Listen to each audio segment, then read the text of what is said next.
கேள்வி ஒன்றாக இருந்தாலும் பதில் எப்படியா இருக்கும், ஆளுக்கு ஏற்ற மாதிரி மாறுபடும். நேரில் வந்துட்டால் என்ன பண்ணிடலாம், எல்லா கேள்வியும் கேட்டு தெளிவாக. அதுக்கு தான் சத் சங்கம். என்னுடைய நோக்கம் எல்லாம் மனிதர்கள் எல்லாம் மகிழ்ச்சியாக இருக்கணும், அவ்வளோதான். என்னப்பா பெண்ணா யாரா? ஏன் இந்த கேள்வி?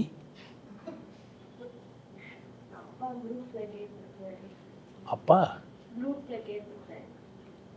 உங்கள் அப்பா குரூப்பில் போய் கேட்டாரா? அது அப்பா கேள்வி, உனக்கு என்ன? ஓ, நீ ஆனா உணர்றியா பெண்ணா உணர்றியா? எதனால் சொல்லு. உச்ச போகிற ஓட்டை வேறு மாதிரி இருக்குது, அப்படி தானே? உச்ச போகிற இடம் வேறு மாதிரி இருக்குது, கரெக்டா? அதனால் ஆனா இல்லை வேறு உனக்கு ஒன்று ஆனாவே வளர்த்ததுனால ஆனா வளர்த்ததுனால? அப்போ பெண்ணுன்னா வளர்த்ததுனால இருக்கிற ஒரு பெண்ணுக்கிறா, பிறப்புறுப்பினால ஒரு பெண்ணுக்கிறா. இப்போ பெண் யாருன்னா 2 பொண்ணுங்கிறால. பார்க்குறவங்களாம் பொம்பளை நினச்சிக்கிறியா? நிறைய ஆம்பளை அரைக்கியெல்லாம் உட்காந்து இருப்பாளுங்க. பிறப்புறுப்பு மட்டும் இருக்கும், உடலில் மட்டும் பொம்பளையாக இருப்பா, உள்ளத்தில் பக்கம் ஆம்பளையாக இருப்பா. நீ பண்ணு பொம்பளை நினச்சிட்டு பழகிட போகிற. கொட்டுவா, அடிப்பா, திட்டுவா, தூக்கி போடுவா, விசிறி அடிப்பா, கோவப்படுவா, சமதளத்தில் நிற்பா. இப்போ பெண்ணா யாரு? நீ ஆம்பளை. பொம்பளைன்னா யாரு? 2ங்கிறால. 2 விதம் இருக்குது. உன்னை வளர்க்கறதுனால ஆண் ஒன்று, நீ இருக்கிறதுனால ஆண் ஒன்று. அதே மாதிரி பெண்ணாக இருக்கிறதுனால பெண் ஒன்று, பெண்ணாக வளர்க்கறதுனால ஒன்று. வளர்க்குற பொண்ணு ஆபத்தானவோ, இருக்கிற பொண்ணு ஆபத்து இல்லாதவோ. புரியுதா? இங்கே நிறைய ஆணும் பெண்ணும் எப்படிங்கிறாங்கன்னா ஆபத்தானவளாக மாறிடுறாங்க. நீ கூட ஒரு ஆபத்தானவனாக மாறிடலாம். இந்த உலகமே எங்கட ஆபத்தானதாக மாறுச்சு அப்படின்னா வளர்க்கப்பட்ட ஆணும் வளர்க்கப்பட்ட பெண்ணும் தான் இருக்கிறாங்க. அதனால தான் உலகமே ஆபத்தாக இருக்குது. ஆண் வளர்க்கப்படுறான், பெண் வளர்க்கப்படுறா. நீ ஆண் அப்படின்னு சொல்லி வளர்க்குறாங்க. நீ ஆணாக இருக்கிறதுனால பெண் என்ன பண்ணா, அடிமையாக இருக்கணும், நீ சொல்கிறதெல்லாம் கேட்கணுன்ட்டு. எந்த பெண் அடிமையாக இருக்கணும் சொல்ல? 2 பெண்ணுங்கிறா. 2 பெண்ணுங்கிறானே உனக்கு தெரியாது. பார்க்குறவங்களாம் பொம்பளை நினச்சிக்கிற, பாம்புகளெல்லாம் ஆம்பளை நினச்சிக்கிற. அப்படிலாம் கிடையாது. பக்கா மேக்கப் பண்ணி மீசெல்லாம் எடுத்துகிட்டு வந்திருப்பான். சிங்கப்பூரில் ஒருத்தர் போனார், நான் சொல்லி உங்களுக்கு கதையெல்லாம் என்ன சொல்லி ஞாபகம் தான் இல்லையான்னு தெரியல, திரும்பவும் கூட சொல்கிறேன். காசை கொடுத்துட்டு உள்ளே போனார், ஆரம்ப போனால் வேறு இருக்குது கீழே. ஒன்றும் நான் டெல்லிக்கு போனீங்கன்னா ட்ரெயினில் வந்து காட்டுவாங்க ஜாக்கெட்டை வச்சுட்டு, பார்த்தா பொம்பளை மாதிரியே இருப்பா. போயிட்டேன்னா உங்கள் கதை என்ன இது? தெரியாது. சில பேர்லாம் மசாஜ் பண்ணி பெருசாக்கி வச்சுருப்பாங்க. இப்போ யார் பொம்பளை? உடம்பால் பொம்பளைன்னு சொல்லினா நீங்கள் கற்றுக்கலாம், அது ஒன்றும் தப்பு கிடையாது. கேள்வி கேட்குற அளவுக்கு அறிவு வந்துச்சுன்னா தெரிஞ்சுக்கணும் தான், வேறு வழி கிடையாது. வேறு எங்கன்னா தப்பாக கற்றுக் கொடுத்துருவானுங்க. 2 பொம்பளை 2 ஆம்பளைங்கிறாங்க. புரியுதா? ஆம்பளை மாதிரியே இருப்பான், மீசைகெல்லாம் வச்சு நல்லா அப்படி நடப்பான். பார்த்துக்கிறியா? ஒருத்தர் பேர் இருக்குது, பேர் சொல்ல மாட்டேன், நீ கண்டுபிடி.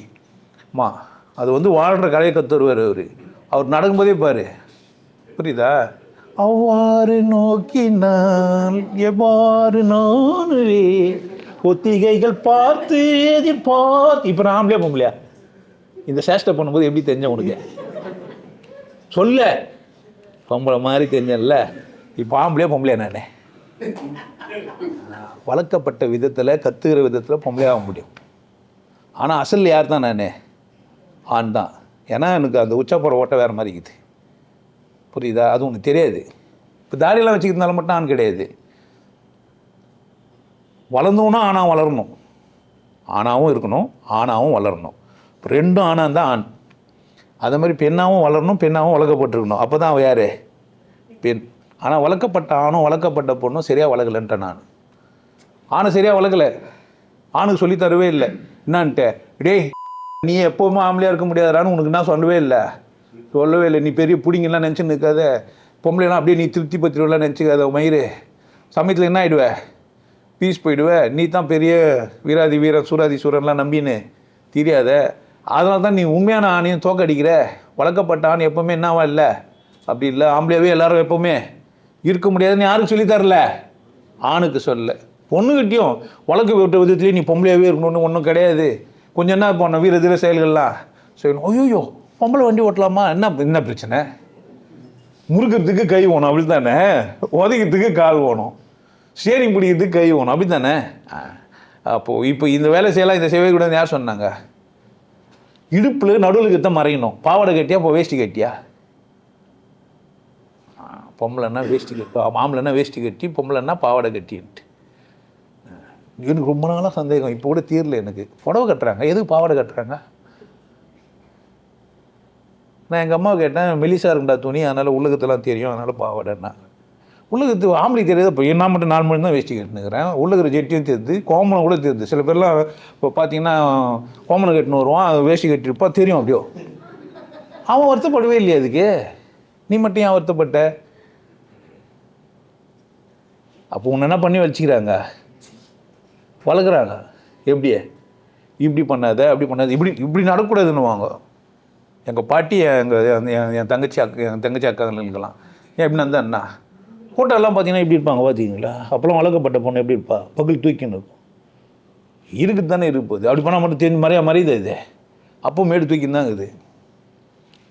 அப்போ வளர்க்கப்பட்ட ஆணையும் வளர்க்கப்பட்ட பொண்ணும் சரியாக வளர்க்கலன்னு புரிஞ்சதுனால தான் என்ன பண்ணுவீங்க நீங்கள்? ரெண்டையும் அது ரெண்டும் சரி பண்ணால் இந்த உலகம் நல்லாயிருக்கும். புரியுதா? ஒரு பெண்ணு என்ன பண்ணா, நம்மளை இப்படி வளர்க்கப்பட்டுக்கிறோம், நம்ம அப்படி இருக்கக்கூடாது, நாமளும் சம்பாதிக்கலாம், நாமளும் வசதியாக இருக்கலாம், நாமளும் முடிவு எடுக்கலாம், நாமளும் வண்டி ஓட்டலாம், நாமளும் கார் ஓட்டலாம், நாமளும் வசதியாக இருக்கலாம், நாமளும் செயல்களை செய்யலாம், அப்படி தானே? அந்த மாதிரி எடுக்கலாம். அப்போ பெண்ணா யாருன்னா வளர்க்கப்பட்ட பெண், இருக்கிற பெண். வளர்க்கப்பட்ட பெண்ணும் இருக்கிற பெண்ணும் ஒன்றா இன்னும், வளர்க்கப்பட்ட பெண்ணும் இருக்கிற ஆணும் ஒன்றா இன்னும். புரிஞ்சுக்க பார்க்கணும். யாரை? தன்னை தானே புரிஞ்சுக்க பார்க்கணும். நான் ஒரு ஆணாக தான் இருக்கிறேன்னா எனக்கு எங்கன்னா பிரச்சனையான்னு யார்? வளர்க்கப்பட்ட ஆணுக்கு தான் பிரச்சனை. இருக்கிற ஆணுக்கு ஒரு பிரச்சனையும் இல்லை. அதை கற்றுக் கொடுக்கவே இல்லை. ஒரு கால் இதெல்லாம் கேட்டு எங்கே கேட்குறானுங்க? கேட்டாலும் வேறு யாருக்கும் சொல்கிறதே இல்லையே. கேட்டு கேட்டு கம்முனே ஆயிடுறானுங்களே. புரியுதா? இப்போ என்ன யார்? உடலாலும் மனதாலும். ஆண்னா யார்?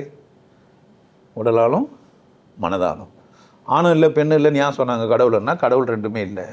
அது உடலும் இல்லை, அதுக்கு என்ன இல்லை, உள்ளமும் இல்லை, ஸ்பெஷல் குவாலிட்டியும் இல்லை, தனியாக அதுக்கு ஒரு ஸ்ட்ரக்சரும் இல்லை. அதனால் கடவுள் ஆண் இல்லை பெண் இல்லை அப்படின்னு சொன்னாங்க. இதில் இப்போ அலின்னு ஒருத்தர் எப்படி வந்தார்? அவர் ஆணாக இருக்கிறதுல இல்லாமல் இருக்கலாம், ஆனால் மனதால் அவர் ஆணாவே வளர்க்கலாம் தானே? வளர்க்கலாம். அப்போ அவராக என்ன நினச்சினாரு? கம்ஃபர்டபிலிட்டி, நளினமாக பேசி ஜெயிச்சிக்கலான்னு நினச்சிட்டாரு. அது அவருக்கு பிடிச்சிருக்கு. அப்படி தானே? ஒரு பெண்ணை திருப்தி பத்துறதுனால ஆண் கிடையாது.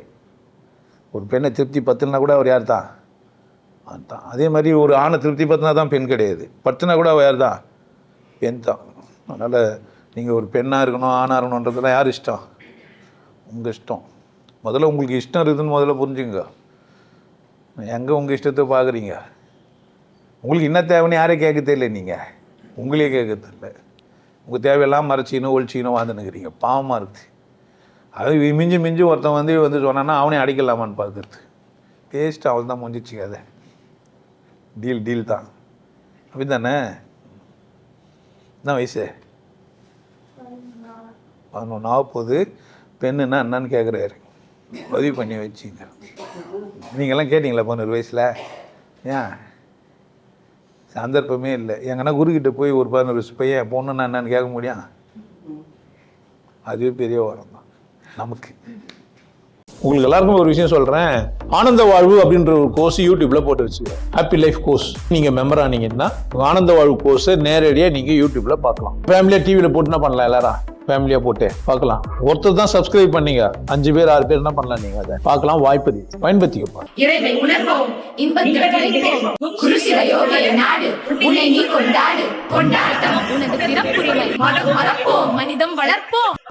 நல்லா இருங்க, சிறப்பாக இருங்க, கொண்டாட்டமாக இருங்க. உங்களை நீங்கள் மதிப்பு மிகுந்தவராக மாற்றுறது உங்கள் கையில் தான் இருக்குது. நல்லா இருங்க. நான் ஒரு வாய்ப்பு என்னை பயன்படுத்திக்கலாம். நல்லது.